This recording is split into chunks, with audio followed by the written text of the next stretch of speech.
మహబూబాబాద్ జిల్లా కేంద్రంలో ఈరోజు జరుగుతున్న మహాధర్నా బీఆర్ఎస్ పార్టీ ఆధ్వర్యంలో జరుగుతున్న మహాధర్నా మన రాష్ట్ర BRS party working president Shri Kalvakuntla Taraka Rama Rao గారు ఈరోజు వారి ఆధ్వర్యంలో వారి నాయకత్వంలో జరుగుతున్న ధర్నా లక్ష్మి ముఖ్యంగా మహబూబ్ నగర్ జిల్లా కొడంగల్ నియోజకవర్గం ముఖ్యమంత్రి గారి నియోజకవర్గం రేవంత్ రెడ్డి గారి నియోజకవర్గం ఆయన నియోజకవర్గంలో లగచర్ల అనే గ్రామం అటు 2-3 గ్రామాలు ఒక అరడజన్ తండాలు రేవంత్ రెడ్డి గారు ఆయన అల్లుడి కోసం ఆయన బంధువుల కోసం ఆడ ఒక ఫార్మా కంపెనీ పెట్టడానికి సుమారు 3000 ఎకరాల పైన భూమి కావాలని తరతరాల నుండి ఆ తండావాసులు అక్కడ ఇంకా దళితులు ఇతర రైతులు వారి భూములు కావాలని చెప్పి వారిని మెప్పించకుండా వారికి రేటు నిర్ణయం చేయకుండా ఏది చేయకుండా అధికారం ఉంది అనే అహంకారంతో నేను ముఖ్యమంత్రి నన్ను ఎవరేం చేస్తారు అనేటువంటి దురహంకారంతో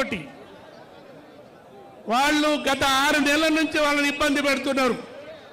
మేము ఇవ్వము, ఇది మా జీవనాధారం, మా తాతలు తండ్రులు సంపాదించింది, మేము నిరుపేదలం, ఈ భూమిని నమ్ముకొనే బతుకుతున్నాం, మేము ఇవ్వమంటే ఇవ్వం అని చెప్పినా వినకుండా ఆయన రేవంత్ రెడ్డి గారి అన్నగారు, ఆయన పేరు తిరుపతి రెడ్డి, పేరు తిరుపతి కానీ అన్ని దుర్బుద్ధులే, అన్ని చెడు బుద్ధులే, పోయి వాళ్ళందరి మీద అమానుషంగా దౌర్జన్యం చేసి కొట్టి తిట్టి ఇంకా వాళ్ళ కార్యకర్తను తీసుకుపోయి ఇల్లు తిరిగి మన గిరిజన మహిళల మీద దాడి చేసి ప్రెగ్నెంట్ ఉన్న మహిళలను చూడకుండా చిన్నపిల్లలని చూడకుండా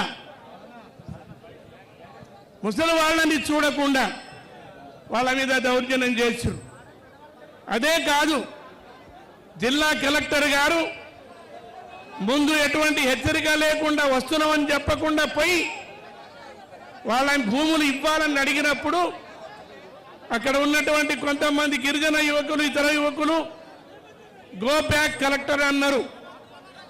మేము ఇవ్వం, భూములు అంటే భూములు ఇవ్వం, మేము మా బతుకు తెరుగుదని చెప్పేసి వాళ్ళందరూ చెబితే వినకుండా పోతే ఎవరో కొంతమంది రాళ్ళు వేసి ఉండొచ్చు.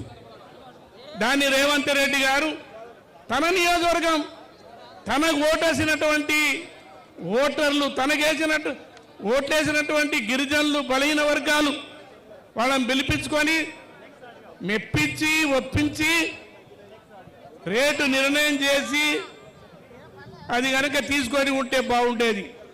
కానీ నేను ముఖ్యమంత్రి, నా మాట తీసేస్తారా, పుణ్యానికి ఇమ్మంటే ఇవ్వాలి, నేను ఏ రేటు ఇచ్చినా కూడా తీసుకోవాలని చెప్పేసి వాళ్ళు దౌర్జన్యం చేశారు. కలెక్టర్ కారు మీద రాళ్ళేసిన నెప్పంతో ఒక్కొక్కరిని చితక బాది గర్భవతి ఉన్నటువంటి మహిళలను చూడకుండా రాత్రిలు పోయి పోలీసులు పోయి అయిన కాళ్ళందరినీ అరెస్ట్ చేసి కొట్టి సంగారెడ్డి జైల్లో పెట్టారు. 21 మంది గిరిజన మహిళలు, ముసలి వాళ్ళు, ఇంకా లంబాడీలను కొట్టడం, దౌర్జన్యం చేయడం అన్ని చేయడమే కాకుండా జైల్లో పెట్టారు. 307 కేసు పెట్టారు. ఇంకా కలెక్టర్ మీద దాడి చేసిన కేసు పెట్టారు, చంపడానికి వచ్చిన కేసు పెట్టారు, ఎన్ని సెక్షన్లో అన్ని కలిపి పెట్టారు. ఇది న్యాయమా అని మన కేటీఆర్ గారు దాని మీద మాట్లాడితే మనల్ని మహబాద్లో ధర్నా. నేను ఒకటే మీ అందరికీ మనవి చేస్తున్నా, ఇవాళ కాంగ్రెస్ పార్టీ అధికారంలో వచ్చిందంటే గిరిజనుల హస్తం చాలా పెద్దగా ఉంది. వరంగల్ జిల్లా, ఖమ్మం జిల్లా, నల్గొండ జిల్లా మరియు మహబూబ్ నగర్ జిల్లాలో కాంగ్రెస్ పార్టీకి 40 సీట్లు వచ్చినాయి. ఈ జిల్లాలోనే గిరిజనులు ఎక్కువ ఉన్నారు, ఈ జిల్లాలోనే బలహీన వర్గాలు ఎక్కువ ఉన్నారు.